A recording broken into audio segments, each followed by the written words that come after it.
ফোনটা দেখতে কিন্তু বেশ দারুণ লাগছে, বেশ দামি দামি মনে হচ্ছে, তাই তো? বাট এটার দাম কিন্তু খুবই কম, 10,000 টাকার একটা ডিভাইস নিয়ে আজকের ভিডিওতে আমরা কথা বলবো। তবে একটা ইন্টারেস্টিং তথ্য আপনাদের সাথে শেয়ার করছি। আমাদের চ্যানেলে কোন বয়সের মানুষ বেশি ভিডিও দেখে বা কোন বয়স থেকে কোন বয়সের মধ্যে ভিডিও দেখে আপনি কি জানেন? হয়তো অনেকেই জানেন না। 20 থেকে 30-এর মধ্যে বেশিরভাগ মানুষ দেখে। তবে অনেক ছোটরাও রয়েছে যারা আমাদের ভিডিও দেখে। আবার অনেক বড়রাও রয়েছে যেটা দেখে আমি সত্যি ইমপ্রেসড। মানে 60 প্লাস এরকম বয়সের মানুষজন আমাদের ভিডিও দেখে। এই ব্যাপারটা আমরা চ্যানেল থেকে দেখতে পাই যে কে দেখছে বা না দেখছে। তো এই জিনিসটা টেকের ক্ষেত্রে খুব একটা দেখা যায় না, বাট আমরা খুবই সৌভাগ্যবান যে আমাদের ভিডিওগুলো মোস্টলি সবাই দেখে।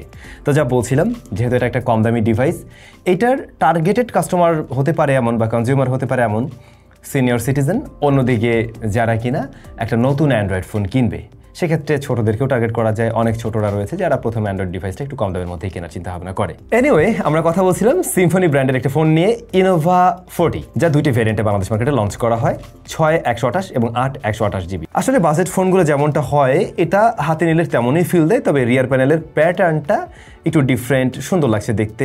গ্লোসি ফিনিশ, ফিঙ্গারপ্রিন্টও বসে।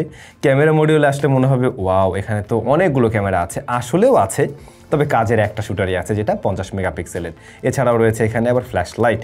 বডি ব্যাকশেল বোথ প্লাস্টিকে তৈরি, আর এটা স্কোয়ার বক্স শেপ ডিজাইনের স্মার্টফোন।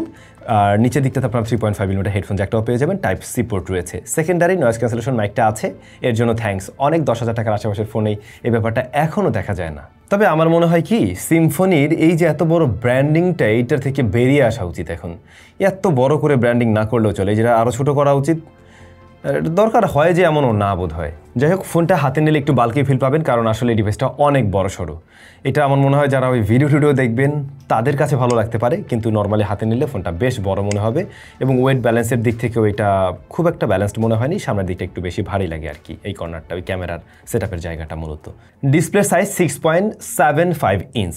এটা একটা IPS ইনসেল প্যানেল, যেখানে HD+ রেজুলেশন রয়েছে একটা ওয়াটার ড্রপ নচ, যে জিনিসটা যুগের সাথে একদমই বেমানান। সিম্ফনি এর আগে বেশ কিছু ডিভাইস কিন্তু খুব দারুণ নিয়ে আসছে, আমরা দেখেছি, যেগুলোতে পেন্সিল কাটার দিয়ে এসছে।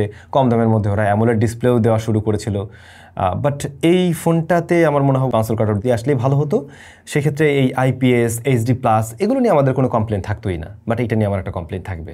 আর লোয়ার চিনটাও দেখুন, এটা কিন্তু বেশ মোটা। অন্যদিকে এই ডিসপ্লেটা 10 ফিঙ্গারের গিয়ে টাচ সাপোর্ট নেয় অ্যাট এ টাইম। যারা ওই ফ্রুট নিনজা খেলবেন তাদের কাজে লাগবে। তবে ডিসপ্লেটাকে পুষিয়ে নেওয়া ট্রাই করছে 120 হার্জ হাই রিফ্রেশ দিয়ে। সমস্ত অ্যাপ্লিকেশনের ক্ষেত্রে পাবেন না, মোস্টলি এটা 90 হার্জে গিয়েই লক করে। কিছু অ্যাপের ক্ষেত্রে 120 হার্জ পর্যন্ত আসে। তবে 60 হার্জের চাইতে বেটার ফিল অবশ্যই এই ডিসপ্লে থেকেও আপনি পাবেন।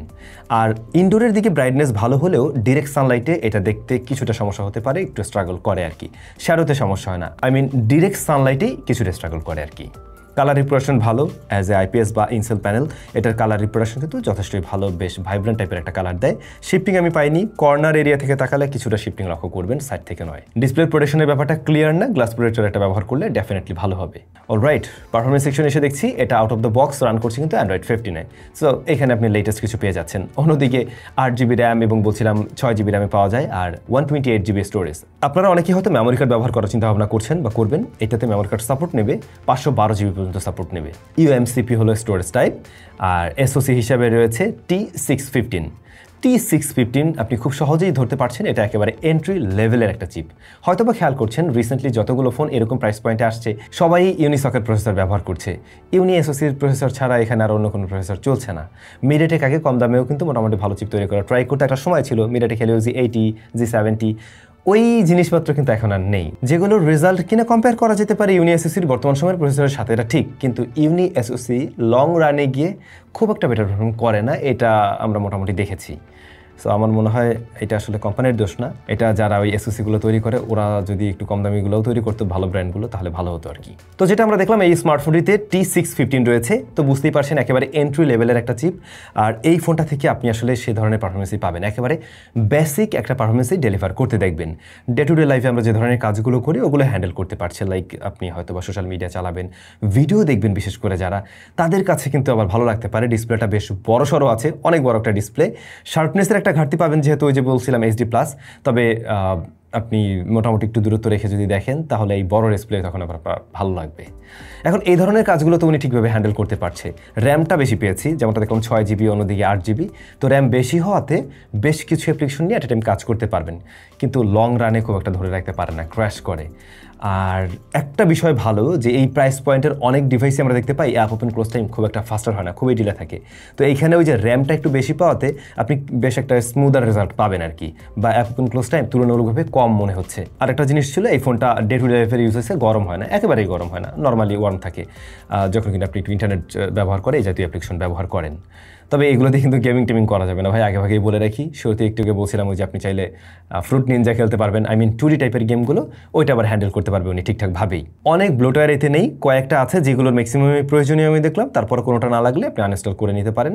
আর যদি মনে হয় যে আপনি এই ফোনটা ব্যবহার করতে গিয়ে বেশি স্টোরেজের প্রয়োজন পড়ে, তখন কিন্তু আপনি একটা আলাদা মেমোরি কার্ড ব্যবহার করেন, তাহলে আরও বেটার রেজাল্ট পাবেন লং রানে গিয়ে তখন। সো পারফরমেন্স সেকশনটা অ্যাভারেজ, র্যামটা হয়তো অনেকের থেকে বেশি পাচ্ছি এই প্রাইস পয়েন্টে আমরা। ক্যামেরাতে রিয়ারে 50 মেগাপিক্সেলের মেইন শুটার, এটাই কাজের। এর পাশাপাশি আরও দুইটা শুটার রয়েছে, এখানে 0.8 মেগাপিক্সেলের আর দুইটা শুটার আছে আর কি, এগুলো কি অক্সিলারি সেন্সর না কি কে জানে। মেইন শুটারটা কিন্তু সনির IMX752, আর ফ্রন্ট ফেসিং ক্যামেরা 8 মেগাপিক্সেলের শুটার রয়েছে। এখন এখানে সনির শুটার আছে, সেটা অবশ্যই ভালো একটা জায়গা, কিন্তু প্রসেসিংও ভালো হওয়া চাই, ISP ভালো হওয়া চাই, সব কিছু মিলে একটা বেটার আউটপুট বের করবে। তো অ্যাজ এক্সপেক্টেড আমরা সেরকম তেমন কোনো আহামরি রেজাল্ট পাইনি, বাজেট ফ্রেন্ডলি ফোনের মতোই রেজাল্ট দিতে দেখছি। যেমন খুব একটা হাইলাইটেড এরিয়া ভালোভাবে ব্যালেন্স করতে পারছে না, সেই জায়গাগুলোতে একটু হিমশিম খায়, স্ট্রাগল করে মূলত। বাট যদি লাইটিং কন্ডিশন ভালো থাকে এবং প্রপার লাইট থাকে, তাহলে কিন্তু এর ছবিতে ডিটেলের পরিমাণ আপনি অন পয়েন্টে পাবেন এই প্রাইস পয়েন্ট অনুযায়ী, মানে 10 থেকে 11,000 টাকার মধ্যে যা আশা করেন আর কি। ছবির কালার টোন একটু ভাইব্রেন্টের দিকে, ওভার স্যাচুরেটেড ঠিকই না, তবে একটু ভাইব্রেন্ট লাগে, দেখতে খারাপ লাগে না। শ্যাডোর দিকে কিন্তু কন্ট্রাস্টের পরিমাণ এখানেও বাড়ে, আর ডাইনামিক রেঞ্জ ততটা ওয়াইডার নয়। পোর্ট্রেট মোডও আছে এখানে, আপনারা আলাদা কোনো ফোকাল লেন্থে ছবি তুলতে পারবেন না।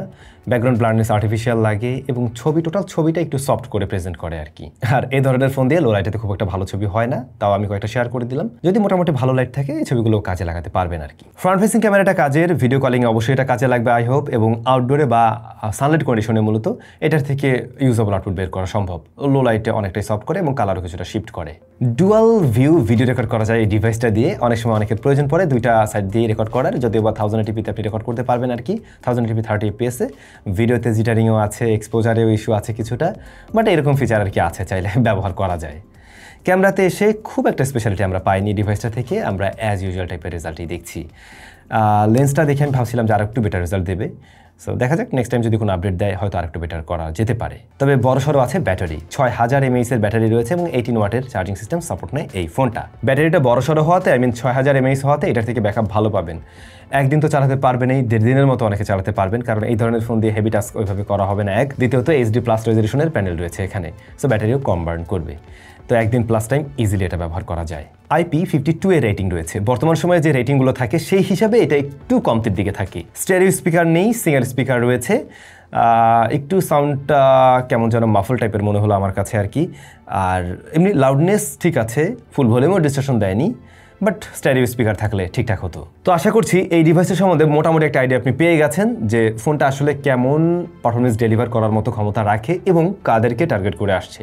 কমতির জায়গায় বা কোন জায়গায় রয়েছে। কমতিটা আরেকবার যদি মনে করিয়ে দেই, পাঁচসল কাট আউট থাকলে আমি আরও বেশি খুশি হয়ে যেতাম, এবং ক্যামেরাটা বেশ ভালো একটা সেন্সর দিয়েছে, এটার থেকে আরও বেটার আউটপুট বের করা সম্ভব বলে আমি মনে করি। That's it. আপনাদের কাছে কেমন লাগলো এই ডিভাইস কমেন্ট করে জানাবেন। সবাই ভালো থাকবেন, দেখা হচ্ছে স্যামসাংয়ের নতুন কোনো ভিডিওতে।